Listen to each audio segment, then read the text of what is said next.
If you want to master social media marketing and PR for your business, you must listen to today's episode. Welcome everyone to the Classy Career Girl podcast. My two guests today are featured in Forbes 30 Under 30. Aisha and Des are passionate about educating businesses on industry trends, providing thought leadership about digital strategy and branding. And so much has changed lately on social media that you need to listen in.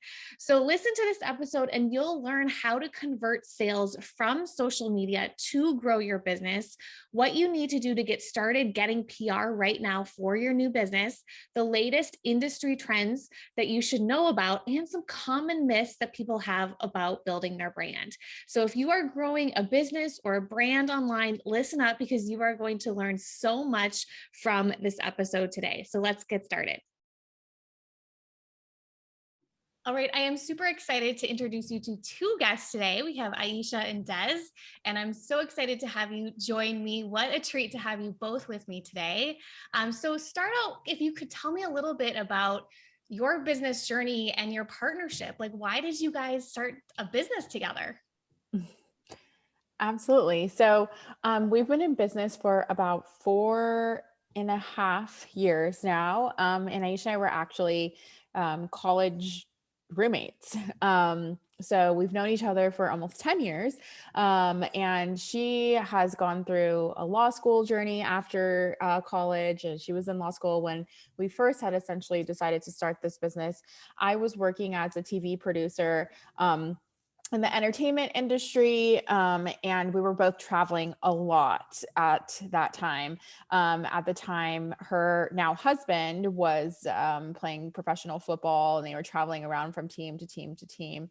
And my partner at the time was playing professional soccer, and I was traveling around from team to team, like all over the country. We probably moved, I don't know, Aisha, how many times? Like I think we counted it once and it was like 20, like together. We moved so many times. And Aisha wasn't really feeling super fulfilled in her like legal space. She went to law school and was like not really feeling the creative aspect and the creative side behind it. And I was just not very fulfilled in my TV production aspect, working 90-hour work weeks for somebody else. And I definitely felt this like burn for entrepreneurship inside of me. And that's when we decided to start a little side hustle of making Snapchat filters. I don't know if you guys remember, like there was a time when you make like custom Snapchat filters for, I remember that. Yeah. for like weddings and stuff. Yeah. Yeah. And so we would make them. We had a whole Etsy shop and we'd do all the design, the creative, and run the business and the operations behind them and sell them for like, I don't know. We had no idea what we were doing. Like we sell them for like 10, 15 bucks. Cheap. Yeah, they were so cheap. And we probably weren't profiting like anything off of them by the time all the time really went in. And but we found it like we're passionate about it, right? We found that we were super passionate about it. And we found that there was this really cool evolution of digital media crossing over to like the corporate space and like this business space. And we didn't know what social media was going to mean as is today, but we knew that there was this crazy transition happening. So we decided to start shifting our business model, our Etsy shop model, into a business where we start serving people up like how they can use their social media to leverage, their marketing strategies. So we started with social media marketing, social media content curation, and then our agency started to grow and grow and grow because what we would find is people would need services in social media. And then when they've acquired their audience there, they need marketing services, right? So email marketing, ads, text message, SMS marketing, it didn't exist at the time, but just to give you guys an example of what marketing would consist of. And then once they're in the marketing space, they've got this great audience, but they don't know how to attain more. So we really focus on the PR and the audience acquisition. And now we're here. Yeah. And so since then, so tell us kind of what it was like to turn that into like a real company. Were there a lot of like fears and like mistakes you made along? We want to hear all the mistakes, but what was it like to kind of go to that next level in your business? I think that the next level is just gradual. We everybody, and we're guilty of this too, talks about things with like a retroactive lens, right? Like this was my next level, but like when you're in the thick of it, you're just trying to just make something work. Like even though now we're a full service agency and we're doing really well, the next level after Snapchat filters was social media management, and then it was website, and then it was content creation, and then it was public relations, right? Like it just started to evolve. And I think the recipe for being ready for the next level is your ability to be malleable and pivot and fit inside the opportunity, right? So if there's an opportunity that presents itself, that you are open, receiving, ready, and then just kind of figuring it out. I know many entrepreneurs can attest to, you see an opportunity and you just say yes to it and then you figure it out on the back end. That was like a lot of what we did. Yes, that's like the story of entrepreneurship, is figuring it out. So what are you seeing in like the social media world? Like when your clients come to you and they're like, help me, what are some mistakes that you're seeing, entrepreneurs making on social media right now? I think the most common thing that we get is like messy action is good action. Like I think a lot of entrepreneurial advice, people tell you like, if you don't know where to start, just start somewhere. And that is true in a lot of ways, right? Like you just start. But when it comes to marketing, it really doesn't sell. Like it just really doesn't sell. And so having a really niche down, streamlined marketing strategy is super, super important when you are starting a business or when you're rebranding a business or whatever that might be. That means your content needs to look really great, right? You need to know how to tell a story to your audience. You need to be able to pin down like what their pain points are. And then be able to market that strategy from there on your social media. So sometimes I feel like a lot of times entrepreneurs are like, oh, I posted something today, like just like for the sake of posting. I think that's the space that we get in, right? Like it's not intentional and you're just posting because somebody tells you you're supposed to post every day and it's like better to post something than nothing, right? But like honestly, it's really even to post nothing than trashy content and unintentional content. So that's what we see the most, I think. And Aisha, you might have a different answer. I think we see a lot of people but also like not understanding the power of content marketing and thinking that your marketing strategy is maybe, I don't know, like how to retarget people or your ads or your email funnel or those more like cookie cutter marketing attributes. But in all actuality, the copy and what you're saying in your captioning, in your reel, in your graphic, in your email, that is such a powerful, powerful foundational thing that you need to get like teed up if you want to be successful at all, because you can have a really great concept, really great idea, really great branding, but the verbiage is not attracting your target audience the way it should. And so it's just a missed opportunity every time they land on your page. So that's what I feel like we typically see. Not a lot of people have that like honed in. Yeah. And we talk a lot about like planning, like creating your plan ahead of time too. So it's kind of the same thing, like making sure you have a plan before you just start posting and everything. So is that one of the first things you do with your clients, is kind of put together a plan? That's the very first thing that we do with all of our clients. Like strategy is so important. There's nothing like, you shouldn't be doing anything in your business, no matter what your business is. Honestly, to be quite frank, you shouldn't be doing anything in your business that doesn't revolve around a strategy. Otherwise, you're just working just to work. And most of the time you're running around in circles. So we do strategy, a full strategy by the quarter. And then we break it down by the month, and we plan ahead all content by the month. And that really just helps to be sure that you're hitting objectives and you're hitting your goals. Exactly. So why do you think people are struggling to convert sales from social media in their businesses right now? I'm sure you guys are probably more aware of what's happening, but I feel like we're seeing a lot more people struggling with that right now. I think that people are struggling converting from the copy that I had just mentioned, the click to purchase ratio, and the user experience from your social to your website. And I will unpack all of those. But Copy is, and if anyone's not familiar with the Story Brand book, like that is super helpful because it really helps you identify the difference between the problem you solve and the problem your consumer thinks that they have. And in your marketing, really speaking to the problem that the consumer thinks that they have to get them to take action because they feel like you understand them. That's one. Two, click to purchase ratio. Pinterest does really well because typically it takes like 1 to 2 pins, 1 to 2 clicks to get to the item that you want, right? You'll see a beautiful rug that would go great in your living room and you click on it and then you're able to like either go to the website or the blogger who blogged about it and they link the product. It's only a few clicks to get into your basket, basically. The less amount of clicks you have to get something into your cart or your basket or your shop, right? The easier it is to convert that into a sale. We've all been there, buyer's remorse when you're like I checked out too quick. I spent way too much money and now I'm regretting it, right? So reducing that click to purchase ratio is key to converting a sale. We had a client one time, he had honestly, we counted, it was 15 steps to make a purchase. I'm like, at this point, if I even thought about it and it's taken me 15 steps to do it, I'm like, I'm done. I'm over it already.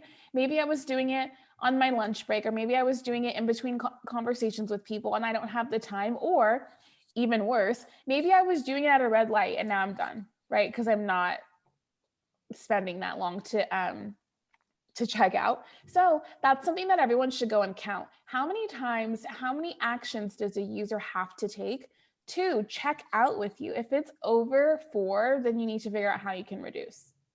And it has to be good on mobile too. And it has to be good on mobile as well. In fact, we always recommend mobile being like the first thing that you're testing out because people are just always on mobile more than they're on like a desktop, Yeah. And then the third thing is a user experience. We had another client that came to us and their target demographic was a younger demo, but someone else created their website and it was very corporate stale. And their social, which we were running, was young, trendy, was up with the times. And we couldn't figure out why there was the conversion wasn't happening. But from the user experience, you get on the social media, maybe this is your first time being introduced to the brand and you're like, I kind of like what they're selling. Let me go to their website. Then you go to their website and you're like, this feels off. It doesn't feel like it was the same experience that I had when I was on social. I've been there with I don't even know if they're scammer sites, but I'll just be like, oh, this is a scammer site because the Instagram doesn't match the website. And so it's probably just a scam, right? So especially with Gen Z, they're very skeptical and not particularly trusting. And that's everyone's demo coming up. Those are some things you need to make sure are in place, that the user experience from the moment they touch the first touch point to when they check out is entirely the same. That's so good. And what about now moving into PR? Why should PR be at the top of our to-do list as business owners? Yeah. And so another clarity or controversial thing I think I want to make too is PR shouldn't be at the top of your to-do list as business owners. It should be something that comes after your social media strategy has been solidified and after your marketing strategy has been solidified. Because what happens, with what Aisha said, is what is that experience in the journey like, right? Somebody sees you on Good Morning America and they go to your social media, they go to your website, they don't match, right? The content, the experience, the user experience doesn't match. You have no lead captures set up. There's no way to capture emails. And if there is a way to capture emails, you're not running maybe potentially an email marketing campaign behind it, right? So what happens after somebody gets to your cart and they don't make that purchasing decision and they have an abandoned cart? Are they being retargeted? What you don't want to happen is drive 70,000 people over to your website and then half of them convert, the other half put things into their cart, and then you lost a bunch of money, right? So that's why I say all of these other things need to be in line before your PR comes into place, because it's so important to repurpose your PR. That's how we maximize on these things. A lot of times PR doesn't convert to sales. It's about brand recognition. It's about brand credibility. People need to see in order to believe. That's just us, the nature of us as humans, right? you think about some of the most popular brands we see Nike, we see Adidas, we see so many different brands, right? And we see them almost probably daily, every single day. And that gives us like, oh, that's a cool brand because I see it all the time. But a lot of us are small business owners, right? And you don't see that all the time. You don't see your logo all the time. So you have to get as many eyes as you can possibly get in front of your brand as many times as you can possibly get in front of those eyes, right? They need to see, I think it used to be like somebody should see your brand like between 7 and 11 times before making a purchasing decision. Now we're at like 25 times. Wow. 25 times. So that's why it's important, even with PR, to retarget people who come to your website with ads. Yeah. So important. Definitely. So that Really? should be a sigh of relief for people who like feel like they need to do PR, because there's some steps you got to do beforehand, getting your social media, getting your marketing strategy. What were you going to say? I was just going to drive that point home by sharing an example of a client that we have or had in the past, where e-commerce brand, we did a lot of really great marketing for them and public relations for them. They got many, many placements, hundreds and thousands of views from those placements. They only hired us for public relations, not marketing. So when we went to run the analytics, we noticed there was $80,000 in abandoned carts. An abandoned cart is when you check something out, like I mentioned, and then you just stop, but it at some point was in your cart. You just maybe didn't fill out your credit card information, or you decided, hey, this maybe is out of budget for me. I'm just going to like exit out. Then you get an email like, hey, don't forget, like the blazer that you ordered, there's only 2 left in your size. What a coincidence. Here, click this so you can like finish your checkout. That is an email marketing campaign, right? That's a tactic to get you to make that purchase. That wasn't in place for our client. Mm-hmm. And because that wasn't in place, they missed out on $80,000. Wow. So what's the point of having all of these eyes if it's not converting into sales because your marketing isn't together? So important. So what would you say to someone who does have their marketing together, who does have their social media together, is ready for that next step of PR? Like, what would be some of the first things that they should do? I think it's definitely making sure that your story branding is together, making sure that you have a story to tell. What I like to tell people is a fun step to see if you're ready for PR is start pitching yourself. Start creating in what I call list building, a list of all your dream clients and categorizing them in 3 different categories, right? Just a master list that you work on maybe for an hour every single day. The first list is your top tier media, your dream outlets. They can feel like reach outlets. This would be like a Good Morning America or Teen Vogue or Vogue, whatever that might be, some of those top mega outlets. The second category would be like a medium category. Maybe you even know somebody who knows somebody who can, get you in that publication, or maybe the publication is, it's just, smaller, like it's obtainable. And then the next would be local, like all of the different local places that you can go, you can reach out to, or some of your friends' podcasts or whatever that might be, to just start getting that experience and knowing like, am I able to tell a story? Like, am I able to pitch myself? Am I able to create these relationships? And do I have these systems in place for people coming back to, my page? So another thing I always hear from people is like, oh, I'm too young to get started, or I am too old to get started. And I love you guys that you guys we're on Forbes 2021 30 under 30. So congrats on that. What would you say to someone who feels like they're, too young to build their brands? Is there an age requirement? I wish I would have started our business when I was like 19, 20 years old. I honestly felt like I wasted a lot of like time going to college, to be honest. Like I wish I would have started earlier.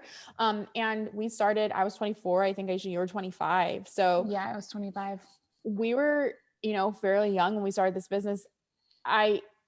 It's more about like a grit thing, I think. Like, are you willing to get dirty? Are you willing to have really high highs and really low lows? Like, are you willing to learn something new every single day, no matter how old you are? If you're 21, if you're 19, if you're 50, like it's literally never too late or early to start something successful. It's just, are you able to put your mind to it? Yeah. And I would say that there's pros and cons for both, right? And I'll just go over pros because I'm sure everyone can kind of outline the cons. But pro, like Des mentioned, if we would have started earlier, I'm like, wow, imagine where we could have been. Like if we started 5 years before, like we'd be 10 years into business now. Like how cool is that?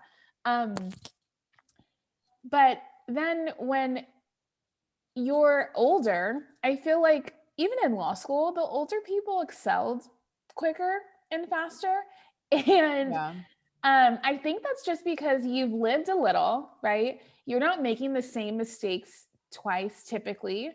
And you have a little bit of self-work under your belt, Yeah. right? And Des and I firmly believe that there is like an exact correlation with your self-work and how successful you are, because those same toxic traits that show up in your marriage or show up in your relationships with people or show up with your family dynamic also show up in work. And those things really block you from being able to, and like you mentioned, get to that next level. They are like legit roadblocks to being able to do that. And so I'm like, wherever you are in that like self-work aspect, if you have that like grit and grind and you're fine having really high highs and having really low lows and you can like persevere through that, then I don't think age really matters. No, I don't either. I say this all the time, so that's why I wanted you guys to say it as well. So what do you think? So my last question for you guys, like what are some of the latest like industry trends, with social media, with digital marketing that we should know about right now? Yeah. The biggest trend for me is audio. And you can see we make the predictions. We also have a podcast where we talk about like what are the trends, like literally by the week, and going over data and analytics and why, these are the trends. And What is your podcast called? Just to it's called the Label Podcast. Okay. The Label Podcast. You can find it iTunes, Spotify, pretty much anywhere, our website. Anywhere. And we talk about audio. We've been talking about audio, I don't know, Aisha, probably for the past 6 months, right? Like you can see that it's going to be really huge and continue to be really huge. And we see companies like Spotify putting billions of dollars into podcasting. You see Apple coming out with their new subscription services for podcasting. You see every platform on the rise with an audio room like Clubhouse, right? And a lot of it came with the nature of COVID and quarantine and all those different things. But because of the amount of money that has been, splurged into these companies, I don't see audio going anywhere. So if you could start a podcast. Like if you can hop on the Clubhouse train while it still lasts, because we're not sure it's going to be around for too long as the world opens back up. But if you could be on Clubhouse for the next month to 2 months, take advantage of that. It's a way to expand your audience. It's actually PR. So yeah, mine would be audio. I think there's so many. I think that one of the trends that we forecasted, like maybe 2 months ago, was the fall of Clubhouse. And I was telling Des, I think there's a direct correlation, or there will be a direct correlation with Clubhouse and the vaccine. Not that one and one are tied together in any way, but that the more people that are like getting the vaccine or feeling receptive to it or feeling comfortable being out or comfortable bringing around other people, they're not going to have the same time that they had before to be on Clubhouse. And so as a result, it's going to go down. And I said that maybe like 4 weeks before Des, I don't remember the stat, but there was a stat that came out. Like their downloads are down by like 71%, I believe. Wow. Don't quote me. Something in the 70s of percent with how much the Clubhouse downloads are down by. And this is a company that was predicted to be a $1 billion company within the next few months. So yeah, a lot of people really who dived in Clubhouse, they did really well. Even now, I wouldn't completely throw it away, but the point is like, go on there, use it for what it's worth, get your followers, get the reach, get all of the things, but don't bet all your cards on that. Mm-hmm. Yeah, that's good advice. You guys were talking about Snapchat filters too, like in the beginning too. So you've seen it just in the last, few years. Yeah. And I think that's a really good example, because I hate the word pivot, because I feel like that's what we've talked about all for the past 2 years, right? It's like pivot. But it really is, how can you shift ads in this digital space? It's literally probably for ever always going to be ever evolving with technology and just how advanced the world is now. And so it's not getting too closely attached to your Instagram or to Twitter or to YouTube or whatever it might be. And it's not just like honing in and narrowing down on one, because there's always going to be a constant evolution of change. And that's just what we're seeing with the nature of social. So you've got to pick the platforms that are best for your brand and don't stay stuck in that space. Like, learn how to evolve. Like, we had to learn how to evolve. Like, Snapchat filters are not going to be sustainable for us. Like, they're just not. And we can see where Snapchat is now. I mean, they're increasing their number of downloads and their users, but to be quite frank, it's just not our target audience anymore. It's a lot of young kids on there, right? So it's learning to adapt. It's learning that Instagram might not be around for forever. It's learning that Facebook might not be around forever. It probably will be, but you want to be sure that you've captured your audience in different spaces. Definitely. Onto the email list, right? Yes, onto the email list. That was the most important thing. Right. And Des, I don't know if you remember, but the whole reason why we got away from Snapchat filters was because Snapchat started allowing users to make filters for free. So they basically undercut like our business model. And I say that to say, or to basically really underscore what Des is saying, is that anytime you're making money off of something, anytime you're making money off of the platform is going to try to figure out how they can make that money, not you, right? So even if it's just Clubhouse, everyone's like, wow, look at how well Clubhouse is doing. Then what happens? Twitter has Twitter rooms. Facebook has an audio thing. LinkedIn has an audio thing. Have audio rooms that are launching. Everyone sets it up, right? So that I'm actually very glad that that happened to us early on, because then we were able to say, okay, like now what's next, right? Like, how are we going to make money again? What can we do? Like, what's sustainable? What's long-term? What would be really good for us? And so that's just a really huge lesson for the people who have all of their eggs in the Clubhouse basket. Just start planning for like, what's next. Yeah. I love that you guys didn't give up and you just kept moving forward. So where can everyone find you online these days? So you can find us on our Instagram at creative.label. And then our website is www.itscreativelabel.com. And our podcast, like mentioned before, it's called The Label Podcast. And we're super interactive. Like on our Instagram, we like when you ask us questions, we typically bring them over to the podcast and really break down why, you should make certain shifts or follow certain industry trends or whatever that might be. So send us DMs and comments and we put them into our podcast scripts every week. Awesome. And on Instagram, you were creative.label. Okay, awesome. So what is your final words of wisdom for our audience who are just starting to grow their businesses, their side hustles? What would be your final words of wisdom for them? For me, it's educate yourself. Like, just always be an open book of knowledge. Like, you can never, ever know everything. We read so much, educated in our space, educated ourselves in our space so much. We read business entrepreneurship books every month and we do the self-work, which is the very most important thing.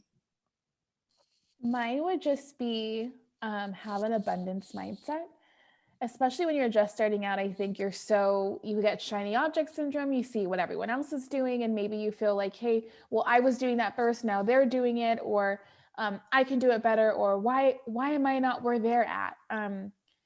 Just that abundance mindset is such a game changer, and it takes out that like negative self-talk or even negative think around your business, money, other people. And so just if somebody could tell us to have that abundance mindset early on, like it just gets rid of so many other worries that are literally living rent free in your house and mean in your brain and mean nothing to your bottom line in business. So I love that. Such a good ending. Awesome. Well, thank you both for joining me today. This was a lot of fun to get to hear both of your great tips and advice. And I know everyone's going to love to hear it. So thank you so much. Thank you for having us. Hey there, thank you so much for listening to today's episode of the Classy Career Girl podcast. If you want to dive in deeper with me, get more free training and advice to help you find a job or business you love that supports the life that you really want, I'd love to invite you to check out more of my free blog posts, more free videos, and to give you the opportunity to download my free 90-day planning workbook. The best place to get started is to go to www.classycareergirl.com/free stuff. And that will guide you to the best place to start. So I look forward to helping you and supporting you further in reaching your goals and dreams. I will see you soon.